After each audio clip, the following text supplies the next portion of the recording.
I don't really know what would push me.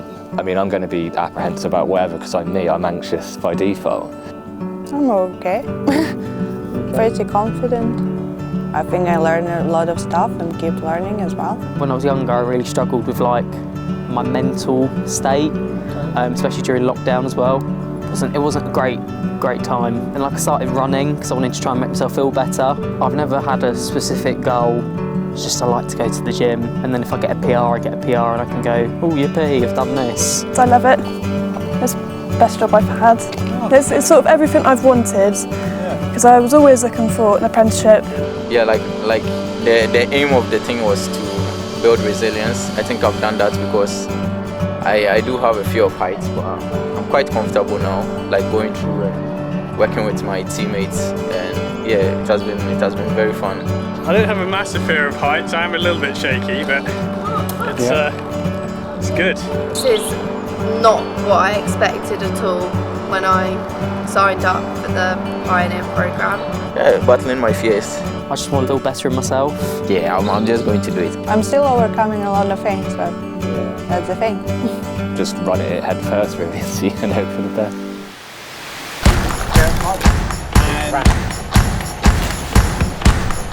Just fall back. Gonna work.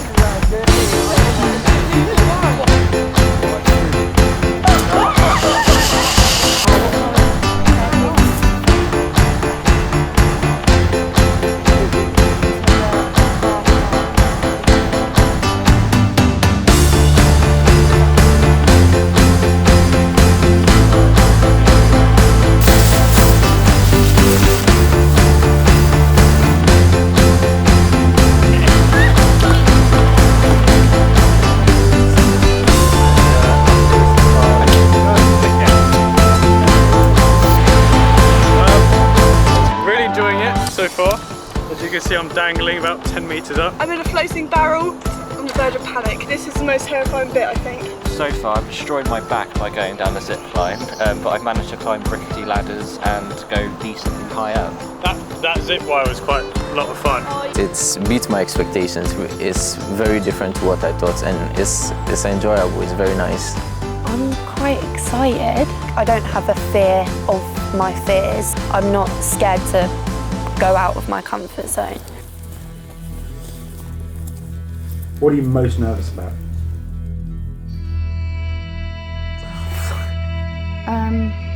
I am really scared. I do have a fear of heights. I don't quite like heights. I shouldn't have said that, but I don't quite like heights. I'm going to say the cold. I'm masking myself and being like who I really am. How my lungs would be adapting to the altitude that we're at.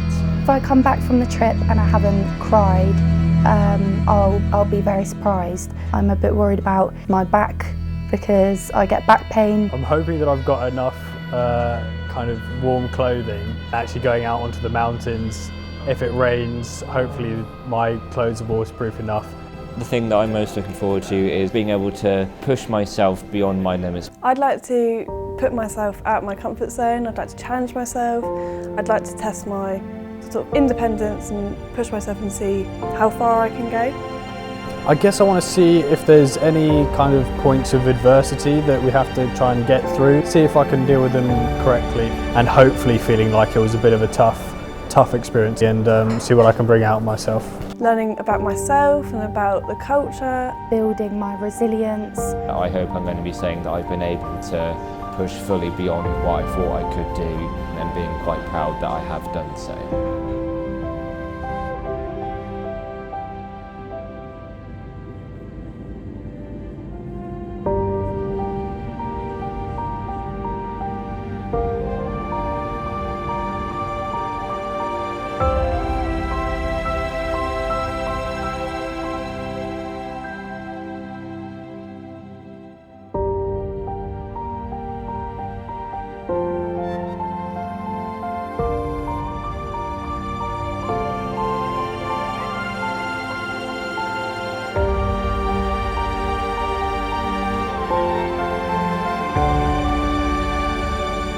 So we're at day one in Toubkal National Park, and it's a steep learning curve for these guys. You know, a lot of them, the first time they've been in the mountains, And so they're going to have to assimilate a lot of skills quickly and adapt to a lot of change. And really that's the core of resilience.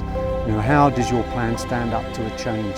And then really coming at it with an approach of a real positive mindset, and how do we achieve that? So over the next few days, we're going to build on this day. The treks that we do are going to get progressively harder, longer distance, higher altitude, and we're going to keep pushing them, and so that their comfort zone is expanding. Their appetite for resilience and for change is expanding. And we only learn by doing really hard things and learning hard lessons. Nature gives us all of those lessons. You know, it gives us all the opportunity to, you know, adapt to this dynamic environment, the changes in weather and terrain and conditions underfoot.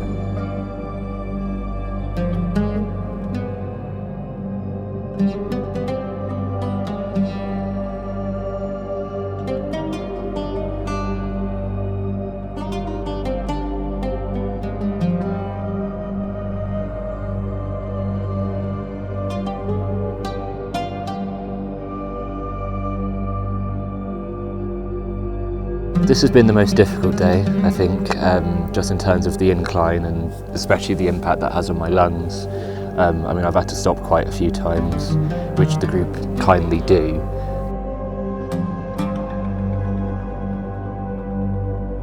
Kind of the main thing that I kind of took away from doing this is knowing when I have to keep going, because I've always been determined through it, but you know, the whole point of this trip is to push beyond that really, and I think I've reached that.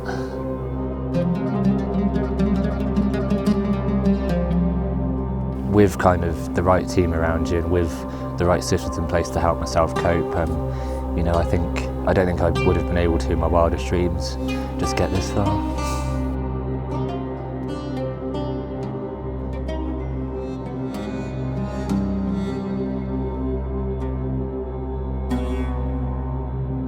Today was hard. It was harder than I ever thought it would be, but I'm very, very proud of how far I've come.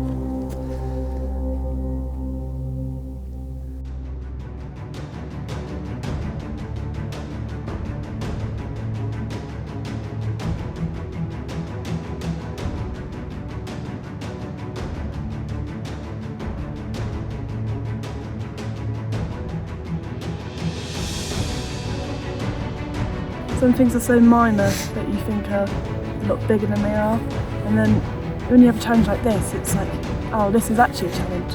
Like, it sort of puts things more into perspective. I was in quite a lot of pain. I thought my mum would be annoyed at me if I didn't go to the top. Second of all, I didn't want Emma to not go up because I had a feeling she wouldn't if I didn't. When Freya was going to go down, she said, yes, I'm going to go with her. But I'm glad I've made that here. It took a moment to stop, and then I was kind of like, oh, I want to carry on. It pushed me out of my comfort zone and has taught me that I am tougher than I thought I was. Here, now, I feel like I've done it. Like, I've completed it. I've made it to the top. So yeah, I feel proud of myself.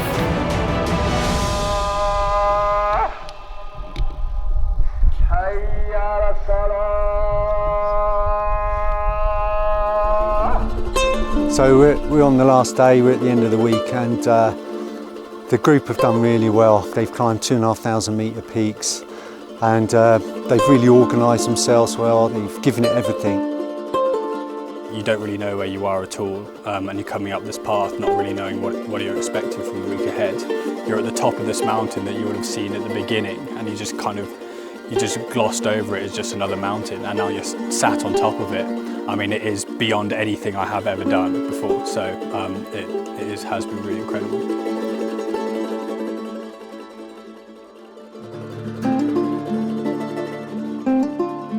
Going outside of the office, taking a seat on a bench somewhere, just listening around. It doesn't have to be quiet, just listening what you can pick up on, having a look, and just clearing your head. I think it would be useful. Stopping for a second, listening, using your eyes, looking at what's around. You just feel at peace. I did that a little bit coming up the mountain. Obviously we were kind of walking at the same time, but I was just trying to look around as well, trying to feel the peace that the mountain offered. So yeah. So out here we're in wild nature, and this is what we're hoping to connect them to. And we've gone through lots of drills, we've done specific mountain drills. We've also talked a lot about philosophy, and for me philosophy is all about resilience. It's about building your inner armour so that you can adapt and change to the nature of the world and the nature of work. The guys have really embodied this philosophy, really sort of reiterated some techniques that they can use, and they've employed those and reflected back over them. And I think it's hopefully going to show up for them, in the workplace, in their lives. I've got to say it's been a pleasure to get to know them and to work with them.